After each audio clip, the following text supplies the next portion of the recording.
महत्वाची बातमी नाशिकमधून. नाशिकमध्ये सोनं मोडीत काढणाऱ्यांमध्ये 45% वाढ झाली आहे. यामुळे ज्वेलर्सवरती ग्राहकांना 10 दिवसांनंतरचे पोस्ट डेटेड चेक देण्याची वेळ आली आहे. सोन्याचे दर कमी होणार असल्याची अफवा उसळली आहे.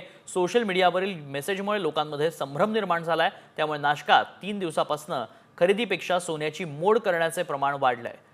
क्षमतेपलीकडे मोडीचे पैसे देण्यासाठी सराफा व्यावसायिकांना मोठी आर्थिक कसरत करावी लागते.